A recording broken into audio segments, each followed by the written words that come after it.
On parle du destin quand tout bascule, quand une rencontre change une trajectoire, quand une porte se ferme sans prévenir, quand avec le recul, on se surprend à dire c'était écrit. Le mot surgit souvent après coup, dans les moments où la raison peine à expliquer ce que la vie impose. Mais le destin, existe-t-il vraiment? Est-il une force invisible qui guide nos pas ou une manière humaine de donner du sens à ce que nous vivons? Sommes-nous en train de vivre une histoire déjà tracée ou sommes-nous les véritables auteurs de nos choix? Bonsoir chers téléspectateurs et bienvenue dans ce nouveau numéro de votre émission Question d'existence.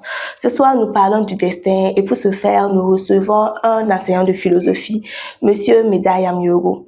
Bonsoir Monsieur Yamyoro. Bonsoir Madame. Merci d'être parmi nous.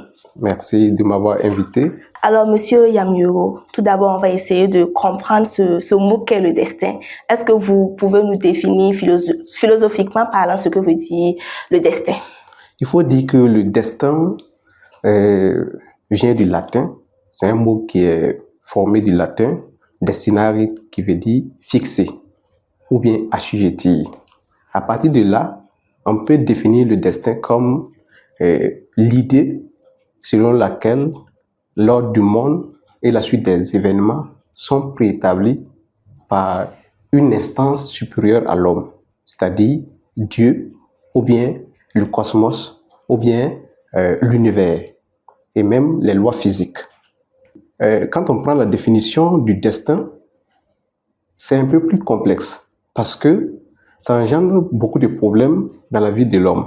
Un problème de liberté, un problème de causalité et un problème de sens. Tous les hommes et même toutes les religions ont tendance à avoir une définition du destin.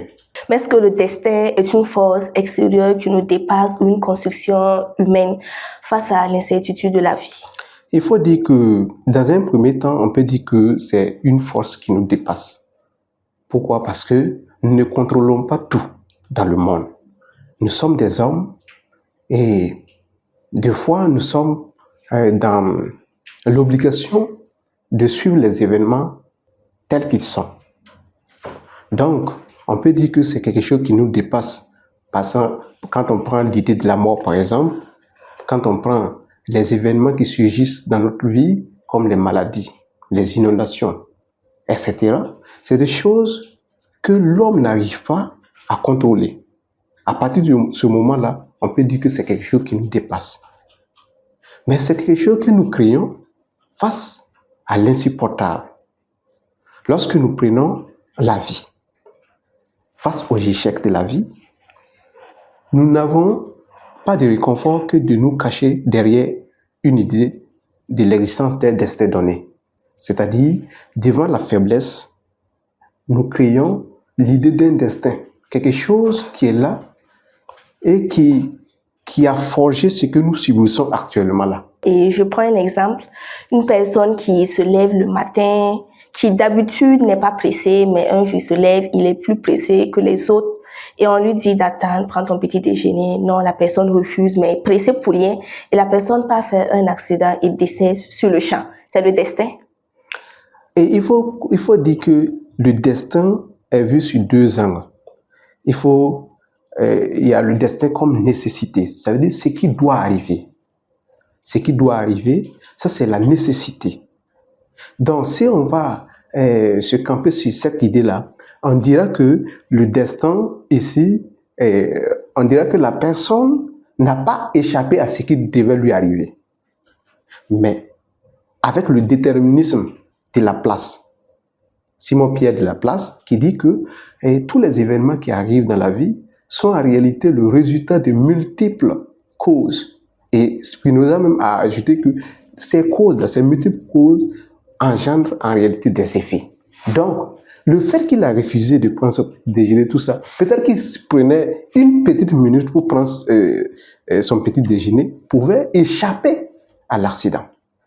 Mais on dit de multiples causes. Il pouvait prendre son petit déjeuner et quand même faire l'accident. Ça dépend peut-être de la vitesse qu'il a fait. Ça dépend aussi de celui qui, peut-être avec qui il a fait l'accident. Donc, on dit multiples causes. Mais ici, il n'y a pas l'idée du hasard. Quand on a l'idée d'une nécessité donnée, il n'y a pas l'idée du hasard. Ça veut dire, ça devait arriver.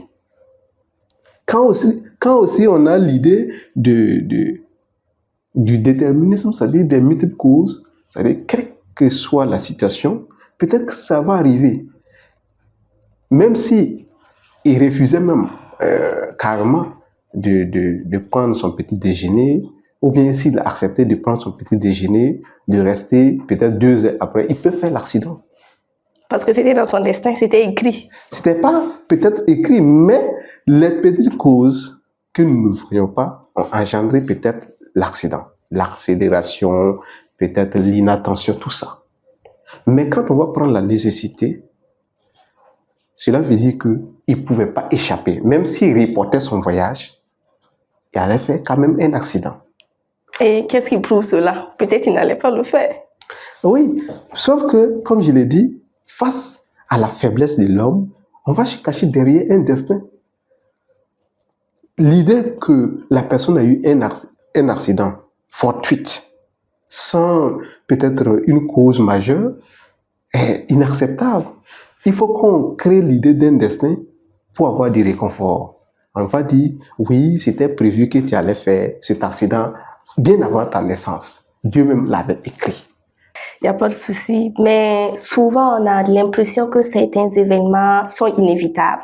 Peu importe ce qu'on aurait fait, c'était inévitable. C'est pas que l'événement était inévitable, parce que l'événement s'est produit. C'est parce que l'événement s'est produit que l'esprit humain essaie de reconstruire une liaison avec peut-être un passé donné.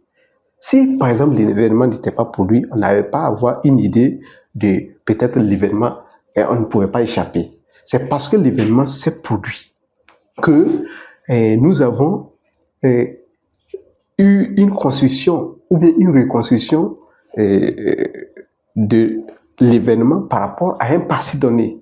Puisque l'événement qui a eu lieu est un passé. Alors que l'esprit humain a horreur du désordre. Il veut toujours avoir une réponse à tout. Alors, il va créer une liaison entre l'événement et peut-être ses actes. Alors, il va dire oui, l'individu va dire oui, je ne pouvais pas échapper à ça. Voilà. Sinon, s'il n'y avait pas d'événement, si l'événement n'avait pas eu lieu, est-ce qu'on pourrait parler de l'événement? Non? Imaginons une personne, à un moment donné, devient par hasard un président de la République.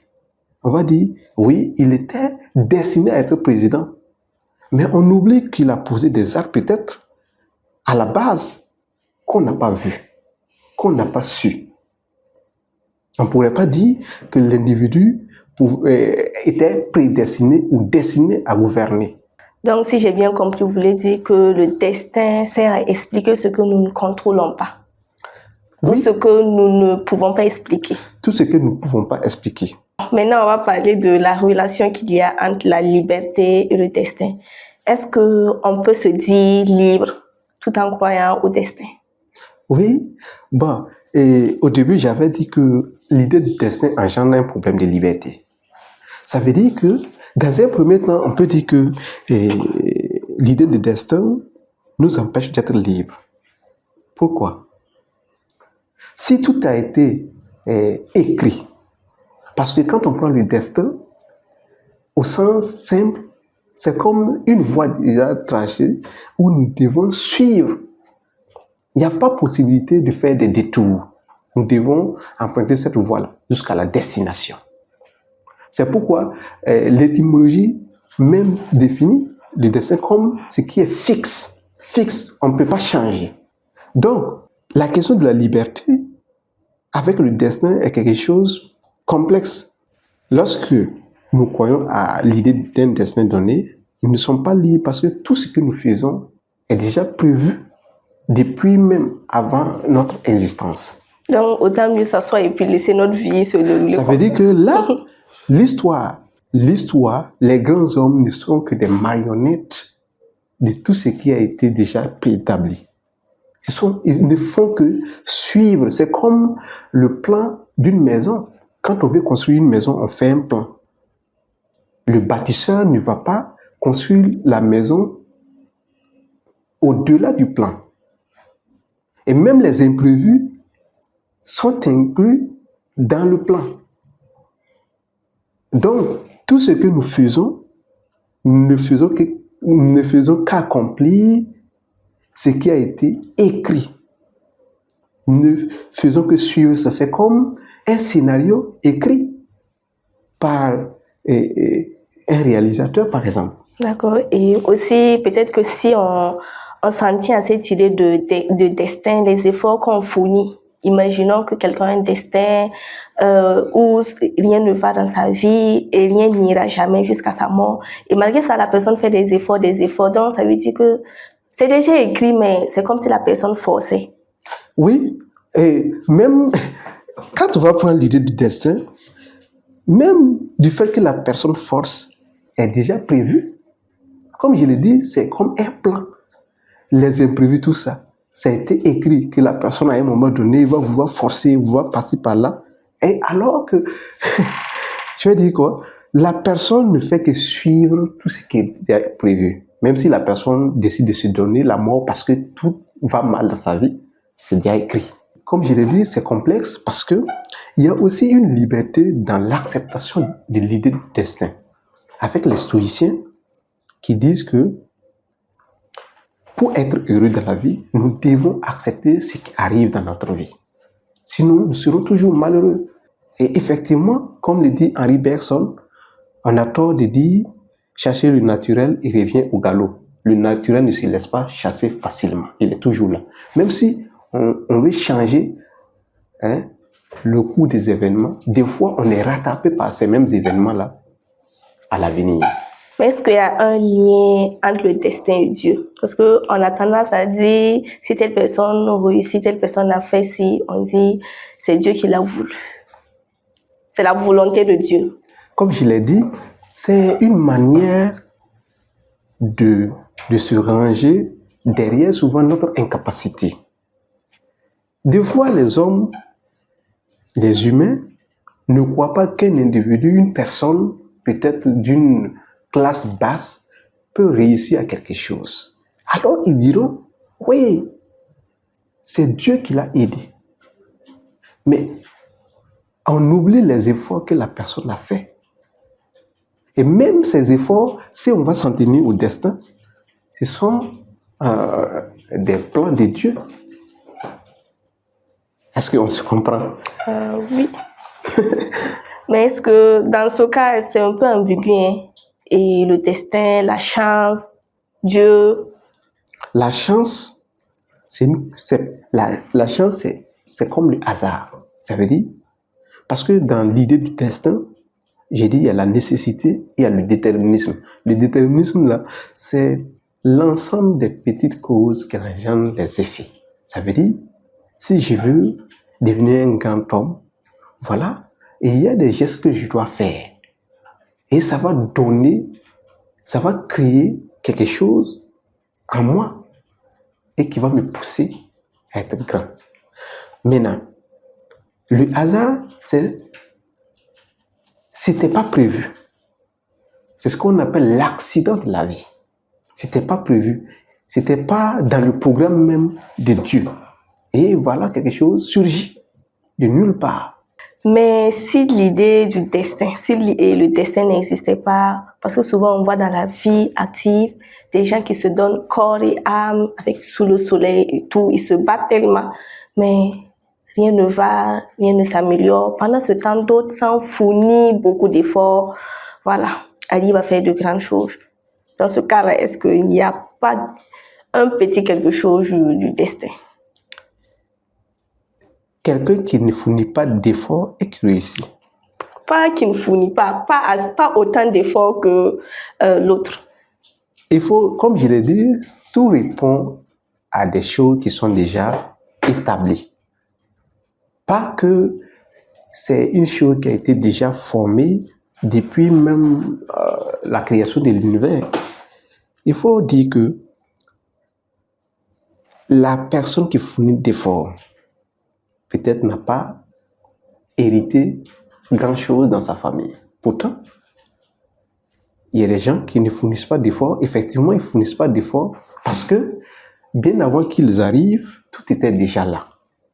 Donc, ils ont hérité d'une relation sociale grande et économiquement, ils sont bien posés. Alors, tout ce qu'ils font passe. Alors que, oui, le fils de Guaman qui est au village, qui se débrouille, qui vient en ville, doit travailler durement sans gagner ce qu'il veut.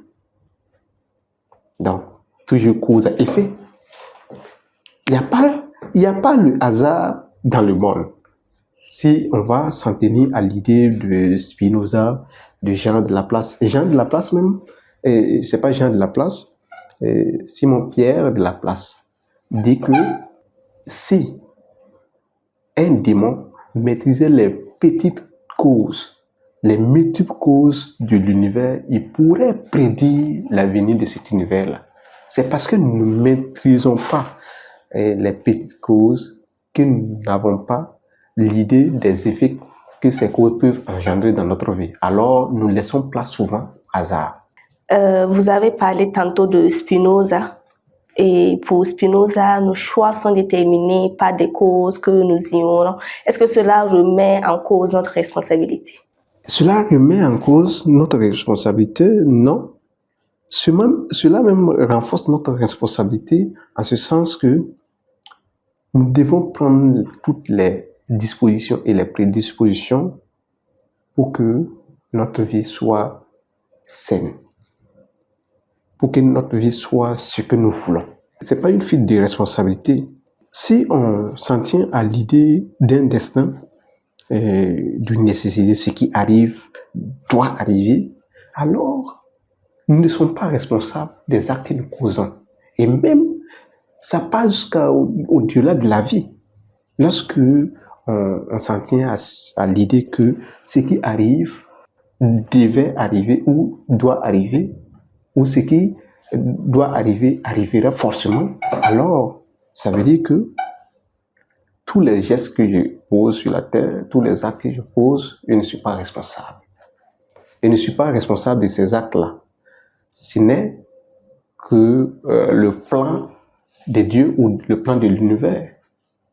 Je ne suis pas responsable.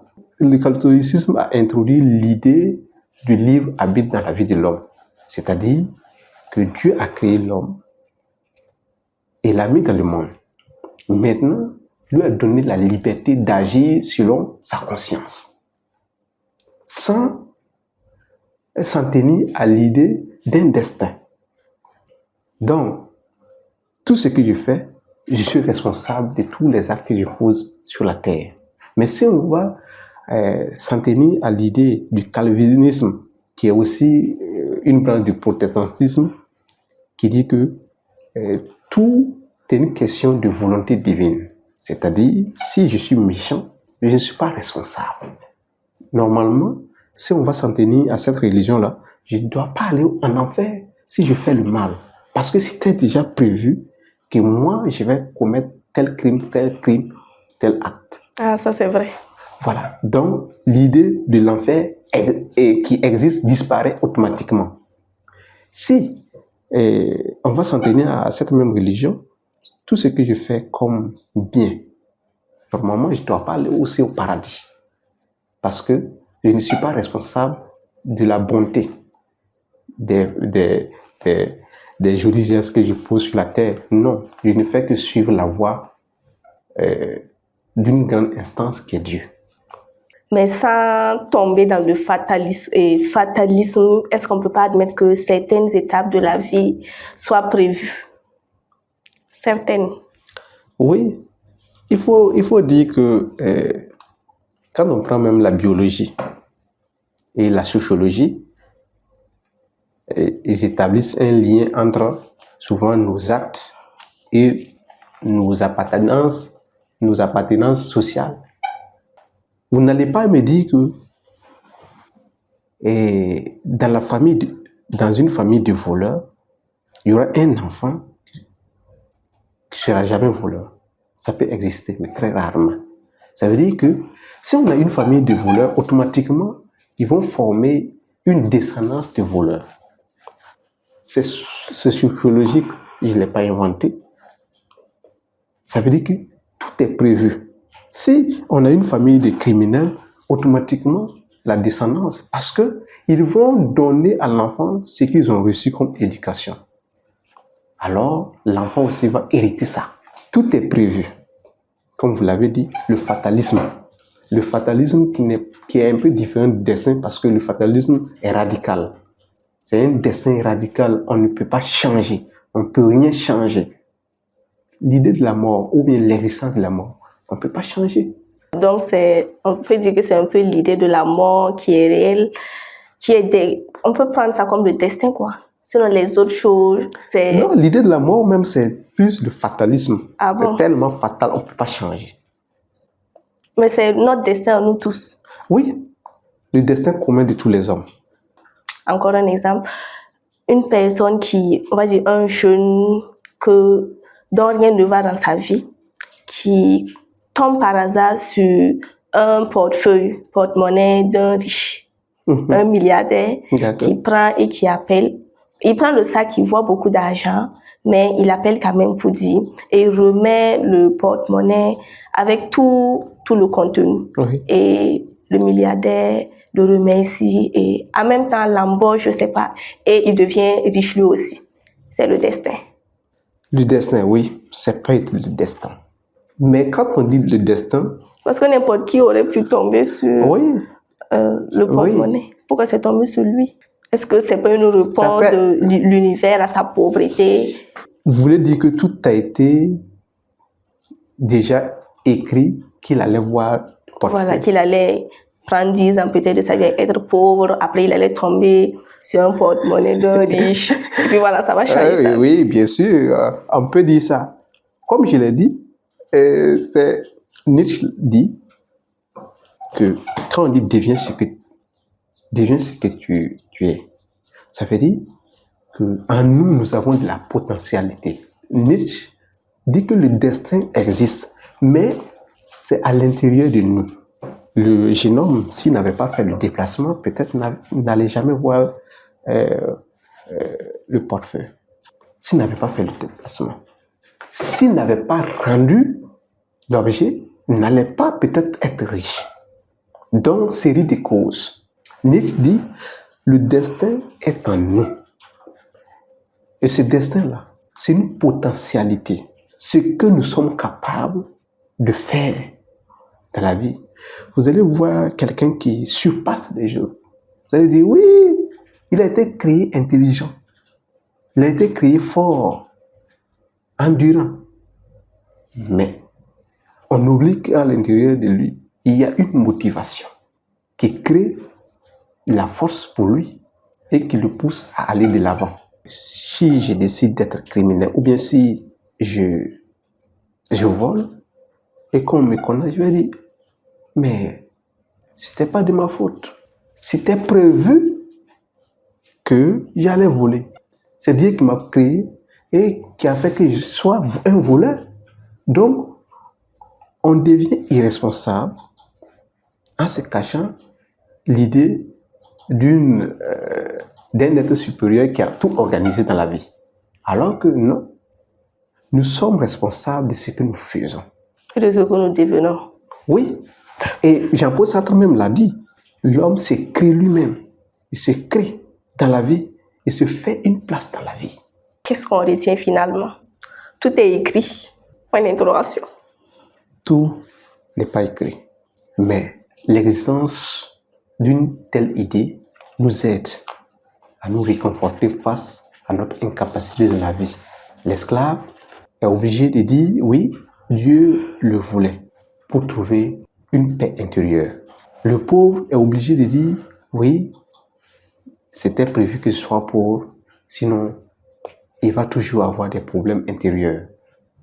Il va se créer en lui la jalousie, la rancune contre les riches.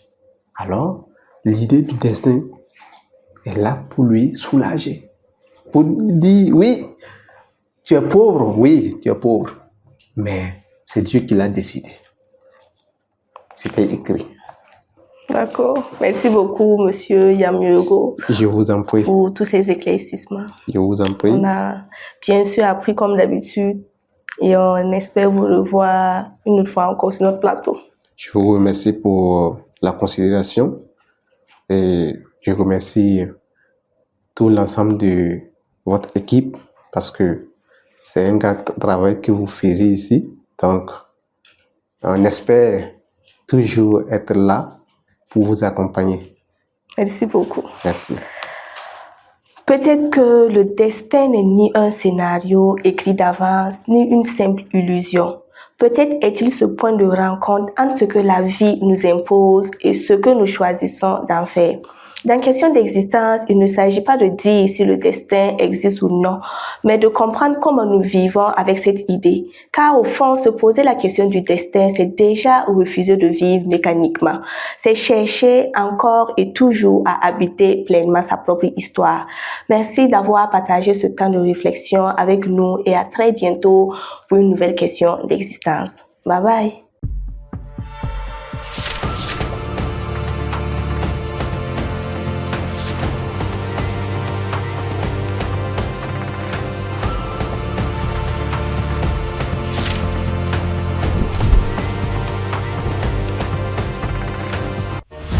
Fadi Mawa TV, les racines de l'actu.